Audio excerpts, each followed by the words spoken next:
Bassac nous a rejoint. Bonjour. Bonjour. Vous êtes porte-parole de La République En Marche à l'Assemblée. Vous êtes député du Var. Qu'est-ce que vous pensez de cette idée?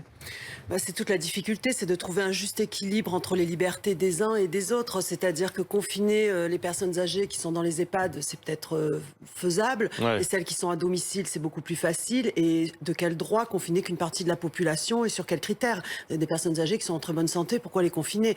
Et c'est aussi accentuer l'isolement pour une catégorie de personnes. Donc c'est ça aussi qui est difficile. Donc comme vous l'avez dit, c'est dans les options. Toutes les options sont envisagées en essayant de maintenir le dialogue avec tout le monde, c'est-à-dire avec le monde scientifique, avec les politiques, avec les différents acteurs. Mais il faut arriver à trouver cet équilibre pour arriver à contenir la propagation du virus. Et je crois que la priorité est là. Gilbert Collard est avec nous. Bonjour. Oui, bonjour. Merci d'être avec nous ce matin sur BFM TV pour évoquer également ces futures restrictions dont on dit maintenant qu'elles semblent inévitables. Mais avant même de parler de reconfinement global, un reconfinement par tranche d'âge, comme le propose le professeur Launay, qu'est-ce que vous en pensez? Écoutez, on est dans le concours, l'épine du confinement. Hein. Chacun y va de sa solution. Ça devient vraiment dramatique hein, de voir sur ce volcan les propositions des uns et des autres qui n'arrivent pas à former une harmonie en plus. Hein. Bon, moi, je crois qu'on va tout droit vers un reconfinement hein, parce que bon, on a quand même, sauf erreur de ma part, toujours possible, 4000 cas mutants. Donc, c'est dire que les variants, il y en a 3, hein, sont d'une toxicité réelle et d'une contagiosité réelle. Je ne vois pas comment on pourrait dans la crise de la gestion de la pandémie, je dis bien dans la crise, hein, parce qu'il y a à l'heure actuelle 1,1 million de doses qui attendaient au 15 janvier dans les congélateurs, hein, dans les congélos. Bon, alors c'est désespérant. Bon, c'est désespérant de voir la crise dans la gestion de la crise. Est-ce qu'il faut confiner par tranche d'âge, par pondéralité? Ça devient absurde, quoi, parce qu'il y a des vieux qui résistent bien, il y a des jeunes qui résistent mal, il y a des gros qui résistent bien, il y a des maigres qui résistent mal. Bon, il faut une humilité, je veux dire, quand on aborde ces questions absolues, quoi, hein, absolue. Ce qui devient vital pour nous, c'est qu'on ait une logistique qui tienne le coup. Voilà. Alors après, il est évident, je crois, bon, il ne faut pas mentir aux Français, hein, on ne peut pas leur mentir. Bon, je crois que on va vers un reconfinement parce que bon, la distribution des vaccins ne se fait pas comme on voudrait. On a plein de témoignages qui nous sont arrivés d'un peu partout. On a 4 semaines de réserve de vaccins. Bon. Alors, ce qui est très difficile, c'est d'appliquer cette fameuse loi de pondération des contraires hein, qu'on nous apprend dès la première année de droit, à savoir qu'il faut concilier toutes les libertés et toutes les exigences. Pardon de vous couper, Gilbert Collard, mais est-ce que la question qu'on se pose aussi, c'est est-ce qu'il ne faudrait pas confiner maintenant? On sait maintenant, on a compris que le gouvernement veut attendre un petit peu pour être vraiment sûr. Mais est-ce que attendre, ce n'est pas perdre du temps? Non, mais je partage votre point de vue. Moi, je considère que attendre, c'est aggraver la situation. C'est se réfugier dans une espèce Vous savez, c'est un peu l'histoire de ce personnage dont parle Voltaire, hein, qui tombe du 20e étage et qui, au fur et à mesure qu'il se rapproche du sol, se dit pourvu que ça continue. Voilà. Bon, on est en train de tomber. On se dit pourvu que ça continue avant qu'on arrive au sol. Bon, on sait que le confinement sera inévitable. Plus tôt il sera décrété, à mon avis. Hein, mais je vous dis, là, il faut une humilité absolue. Hein.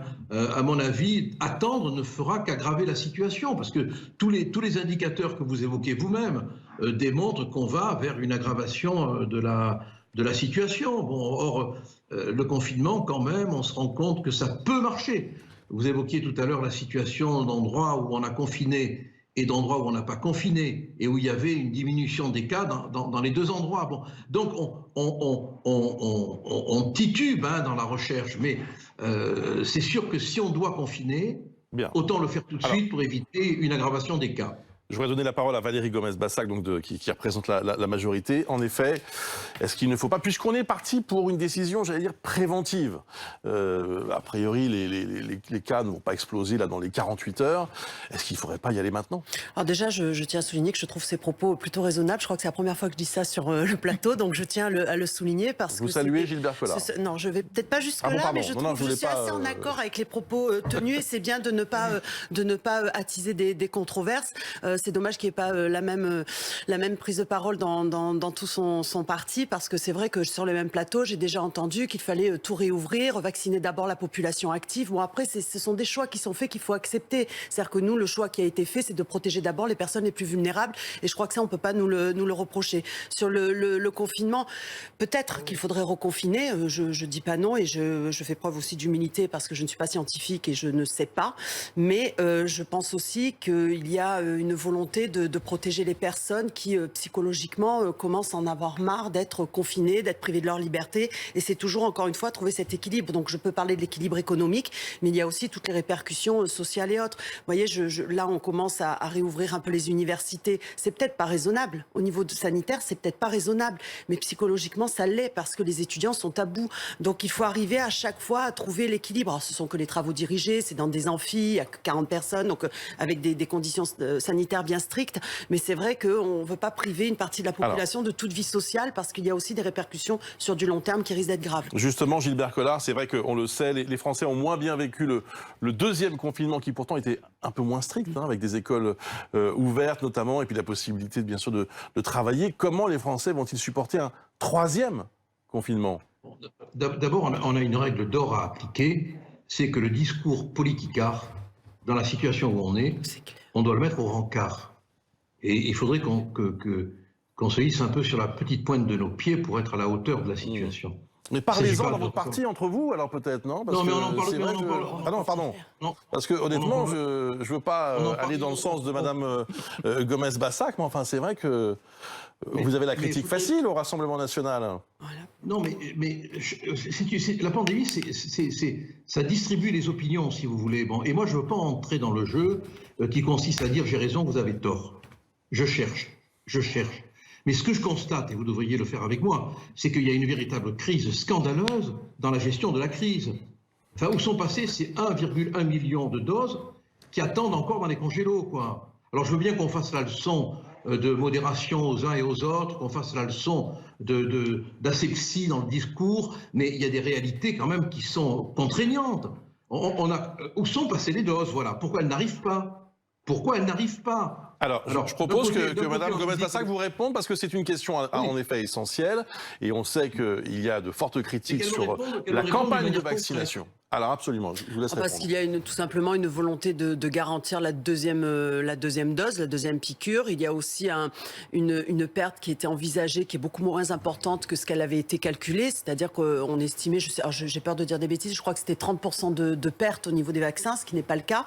Donc ça va être redistribué. Mais c'est vrai la France a voulu faire preuve de précaution à ce niveau-là pour être sûr de pouvoir faire le deuxième vaccin à toutes les personnes, parce qu'on a constaté que dans différents États, il y avait une pénurie pour faire le deuxième vaccin, donc ce n'est vraiment pas souhaitable. Alors là, Monsieur Collard, je n'ai rien. Si vous avez compris, vous êtes fabuleusement plus intelligent que moi, mais on ne distribue pas les 1,1 million de doses parce qu'il faut garantir la deuxième piqûre. Non, mais on est piqué là, vraiment. Franchement, je comprends pas, honnêtement. Non, mais peut-être qu'il faut une deuxième dose. Que la pandémie m'aura abruti totalement, hein, mais avec le respect que je vous dois, hein, et que je m'impose de voir à chaque contradicteur, franchement, vous êtes perdu dans vos propres mots, là. Non, je peux reprendre, ça ne me dérange pas. Vous savez très bien qu'il faut un deuxième vaccin. Vous savez très bien qu'il y a des vaccins qui se font toutes les semaines et qu'il faut être sûr, parce que si jamais on n'arrive pas à nouveau à avoir la production attendue, comme là, ce qui est le cas pendant une quinzaine de jours ou une semaine, où justement on a un peu moins de vaccins, il faut être sûr que ceux qui sont en cours puissent avoir la deuxième dose et que donc on gère la pénurie. C'est pas un secret. Il y a eu un choix de fait de commander au niveau de l'Union européenne, et tous les États, se sont obligés d'être, comment dire, dépendants, en effet, de l'arrivée des vaccins. Enfin, ça, c'est pas un scoop non plus. Hein. Non, vous vous rendez compte de ce que vous nous dites là? Vous nous dites qu'on a, si j'ai bien compris, hein, qu'on a commandé la première dose vaccinale sans penser à la seconde? Mais si, justement, on y pense, mais on la met de côté, mais on ne pouvait pas prévoir qu'on allait moins recevoir pendant 15 jours. C'est ce que je suis en train de vous dire. C'est vous qui ne comprenez pas. Alors, et pourquoi vous la mettez de côté alors, si vous l'avez? Mais parce qu'il faut. Je reprends. Donc, nous avons commandé des vaccins sur une période. Nous avons commandé des vaccins sur une période. Il y a pendant 15 jours moins de vaccins qui arrivent, comme dans tous les États de l'Union européenne. Il faut être sûr que si ça se reproduit, on puisse confirmer le premier vaccin auprès des personnes qui ont été vaccinées. Genre après, si vous comprenez pas. Non, mais non, je ne comprends franchement pas votre théorie. Non, mais peut-être que je n'ai pas le génie que vous avez, c'est possible, hein, mais je ne comprends pas pourquoi. L'humilité n'aura pas duré longtemps, hein, ça m'étonnait aussi. Je regrette ma première phrase. Je suis pas. Mais pourquoi vous dites ça? J'ai pas le droit de vous contredire? Non, vous n'avez pas le droit de penser que vous détenez la vérité, que moi je suis une abrutie. Non, j'ai pas dit que vous étiez une abrutie, vous dites que c'était moi l'abruti vis-à-vis de votre génie. Vous savez, vous lisez la page 4 du Canard enchaîné. Page 4 du Canard enchaîné. Et cette page, elle dit exactement la même chose que moi. Hein. Et les journalistes du Canard, ils se posent exactement les mêmes questions. Vous me direz, je me sens moins bête peut-être en étant bête avec ceux du Canard. Alors, Gilbert Collard, si vous le voulez bien, je voudrais qu'on avance un tout petit peu. On va revenir d'ailleurs au confinement et à cette question que se posent tous les Français. Au fond, est-ce que le gouvernement va décider dans les tout prochains jours de reconfiner? Je me tourne vers Benoît Galeret qui scrute les réseaux sociaux pour nous. Qu'est-ce qu'on en pense? Qu'est-ce qui se dit? Est-ce que le couvre-feu est insuffisant? La question en ligne, c'est plus vraiment de savoir si on va à nouveau se confiner, c'est quand. Nos voisins l'ont fait, toute l'Europe, écrit Panda, est en reconfinement total pour pallier l'augmentation des cas et les mutations, pendant que la France s'écrie « Ah mais voilà, depuis tout ce temps c'était l'apéro le problème, Bruce, comment on a fait pour pas le voir plus tôt ?» Un peu de sérieux, je vous l'ai déjà dit, en plus il y a eu comme un basculement dans l'opinion après les fêtes, on en a marre. On veut en finir. On veut un reconfinement total pour passer une bête d'été, lâche Léo, bien décidé comme beaucoup à ne pas sacrifier à nouveau les beaux jours. C'est massif, ça, les Français qui réclament un reconfinement, ça paraît dur à croire. Alors, pas tous les Français, je vous rassure. On va faire 3 groupes. D'abord, les Antilles, ils sont là, remontés depuis le début contre ce qu'ils appellent la dictature sanitaire. C'est Francis, par exemple, qui poste « Nous allons survivre combien de temps comme ça? Plus que ras-le-bol, laissez-nous vivre ». Viennent ensuite, deuxième groupe, les sceptiques, qui aimeraient comme Dura qu'on laisse le temps au couvre-feu de faire ses preuves, rappelant qu'un reconfinement total serait dramatique économiquement, psychologiquement. Et puis vient le troisième groupe qui rétorque que le couvre-feu c'est pire encore pour le moral. C'est une chose de devoir être confiné H24, c'en est une autre de devoir aller bosser en plus. C'est comme s'il s'évertuait à nous enlever la moindre source de joie, écrit Morphée, qui ajoute « Le pire c'est qu'on a l'impression que ces sacrifices ne changent rien. Alors si la seule chose qui fonctionne c'est le confinement total, franchement allons-y. » Alors à quoi faut-il s'attendre? Que prédisent les réseaux dans leur immense sagesse? Un reconfinement, je vous le disais, là, ce soir, demain, lundi, bientôt en tout cas. Il y a des alertes des ministres, il y a les suppliques des médecins, il y a les messages subliminaux de Brigitte Macron hier sur RTL. Et 2 infos qu'on finit de convaincre les internautes, je termine là-dessus. 1, l'annonce que les restos ne devraient rouvrir au mieux que le 6 avril. Bon reconfinement, allez hop, déduit Slane tout de suite. Et puis la vraie, la seule source digne de confiance sur Internet, elle n'est pas vraiment plus rassurante, cette source c'est Mickey, Bruce, et ça sent mauvais, s'écrit Corot en découvrant ce tweet de Disneyland Paris. Réouverture des portes repoussée au 2 avril, minimum. Quasi une annonce officielle, car Mickey, vous le savez, il avait déjà les bonnes dates quant au déconfinement de février. Ça ressemble à une grosse blague. Pourtant, on se dit, c'est peut-être pas surréaliste de penser que la souris est très bien informée par le préfet ou par d'autres, parce que des milliers d'emplois sont concernés, des flux de touristes du monde entier qu'il faut bien gérer en amont, et puis des enjeux économiques énormes qui dépassent Marne-la-Vallée et son joli château. Ajoutons qu'Astérix annonce la même chose pour son village, rien avant avril. Donc pour les internautes, c'est plié, reconfinement dans quelques jours, peut-être même 2 minutes, ne zappez pas, restez sur BFM, ça peut tomber à tout moment, Bruce. Merci beaucoup, Benoît Galeret. Je voudrais quand même demander à Patrick Berche, on est sûr que c'est la meilleure solution, ou la moins mauvaise? C'est la moins mauvaise, probablement, mais il n'y a pas de bonne solution. On est en face d'un virus qui a son propre génie évolutif, et on n'est peut-être pas au bout de nos surprises, parce qu'il y a quand même d'autres mutants qui apparaissent. Donc, moi, je crois que l'expansion du virus du Royaume-Uni en France, s'il double par exemple la semaine prochaine, là il faudra reconfiner pour stopper tout de suite cette vague qu'on peut voir. Je vous rappelle qu'au Royaume-Uni, on est monté jusqu'à 60 000 cas par jour. Nouveau de contamination. Donc c'est une situation qui est critique. Et il ne faudrait pas que le système de santé soit submergé. Je rappelle que si le système de santé est submergé, ça veut dire que si vous avez un accident de la route, si vous avez un infarctus du myocarde ou n'importe quelle maladie urgente, vous n'irez pas en réanimation parce que les réanimations seront bloquées par les patients Covid. Alors j'aimerais avoir, juste pour terminer le commentaire, la réaction de Valérie Gomez-Bassac et Gilbert Collard à une déclaration du ministre des Comptes publics, ce matin, ou plutôt hier matin, Olivier Dussopt, c'est vrai que c'est passé un peu inaperçu, puis là d'un seul coup ça provoque à nouveau beaucoup de réactions. Il dit « le quoi qu'il en coûte doit s'arrêter » en 2021. De quoi on parle? C'est de la mobilisation de tous les moyens nécessaires face à la crise du Covid, toutes les indemnisations notamment, tout ce qui a permis à l'État de dépenser massivement pour soutenir de très nombreux secteurs. Le quoi qu'il en coûte doit s'arrêter. Valérie Gomez-Bassac? Alors le début de la phrase, c'est quand même de dire également qu'il faut que la crise sanitaire s'arrête en 2021 et tout le monde le souhaite. Et je peux comprendre aussi qu'à son ministère, il soit très inquiet compte tenu de toutes les aides apportées. Il faut arriver à sortir de cette situation, qu'elle soit sanitaire ou économique, parce que c'est sûr qu'il y a un endettement. Le niveau de dépenses que nous connaissons aujourd'hui n'est pas soutenable dans le temps. Ça va devenir difficile, mais enfin c'est pas un scoop, tout le monde le sait, tout le monde le dit, mais c'est la priorité qui a été choisie parce qu'on espère que dès lors que l'économie pourra reprendre, elle pourra reprendre plus vite parce que justement elle aura été maintenue un peu sous perfusion pendant tout ce temps-là. Donc c'est quoi qu'il en coûte, mais pas trop longtemps, quoi. C'est pas quoi. S'il faut que ça dure, ça durera parce que le but est quand même d'essayer de sauver le maximum d'entreprises. Ça serait mentir, mais en tout cas le maximum d'entreprises. Mais il est vrai qu'il faudrait que ça cesse et qu'on puisse reprendre une vie normale. D'où la vaccination qui est vraiment l'issue la plus favorable et il faut que ça arrive le plus rapidement possible. Gilbert Collard? Oui, écoutez, j'ai envie d'aller un peu comme Voltaire en ricanant dans les chemins de la vérité. Avant de décréter le quoi qu'il en coûte, il faudrait éviter les couacs qu'il en coûte. D'abord et avant tout. D'abord et avant tout.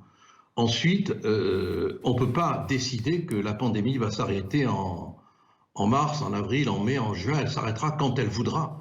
Et si les vaccins sont efficaces, toute blessure dans la logistique est impardonnable.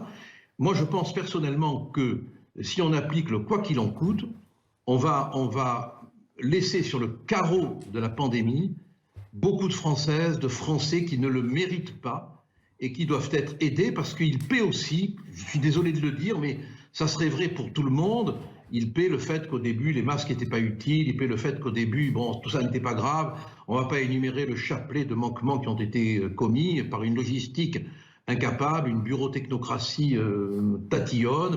Donc, le quoi qu'il en coûte, je veux dire, c'est une formule de guillotine sociale. Moi, je ne peux pas l'accepter. Tout en sachant, bien évidemment, parce qu'il faut là aussi avoir l'honnêteté de reconnaître le réel, tout en sachant que la situation sur le plan économique est de plus en plus difficile, mais il faut penser à tous ces malheureux, moi j'en vois tous les jours, qui vont déposer le bilan. Ils voient leur entreprise mourir sous leurs yeux. À côté de nos vies, il y a des vies professionnelles, artisanales, magnifiques, esthétiques, qui meurent. C'est objectivement terrible. C'est pour ça qu'on a le devoir de botter le cul à la bureau-technocratie pour qu'elle fasse ce qu'il faut. Parce que c'est pas possible de laisser sur le carreau de la crise tant de victimes. Merci beaucoup Gilbert Collard. Merci aussi à Valérie Gomez-Bassac. D'un mot, Philippe Corbet? Oui, supposons idéalement, dans 6 mois, les Français les plus vulnérables sont vaccinés, 15 millions de Français protégés. Et donc effectivement, on desserre les taux, ou plutôt on allège quoi qu'il en coûte, comme l'évoquait Olivier Dussopt. On sera à moins d'1 an de la campagne présidentielle. Vous imaginez vraiment que le gouvernement prendrait le risque, à quelques mois de la campagne présidentielle, de précipiter un certain nombre d'entreprises dans une sorte d'effet falaise? Quand on regarde les chiffres des faillites, le nombre de faillites a diminué de 30% cette année. Ça veut dire en fait que plein d'entreprises qui seraient mortes ou qui allaient mourir ou qui étaient dans des difficultés survivent dans ce système de quoi qu'il en coûte et tomberaient, fermeraient quelques mois avant la présidentielle. Politiquement, ça serait un choix très audacieux. Bien, merci beaucoup à tous. On va se retrouver dans quelques instants pour la suite du live. Je serai en direct avec François Braun, qui est chef du service des urgences à Metz-Thionville et président de SAMU et Urgences de France. À tout de suite.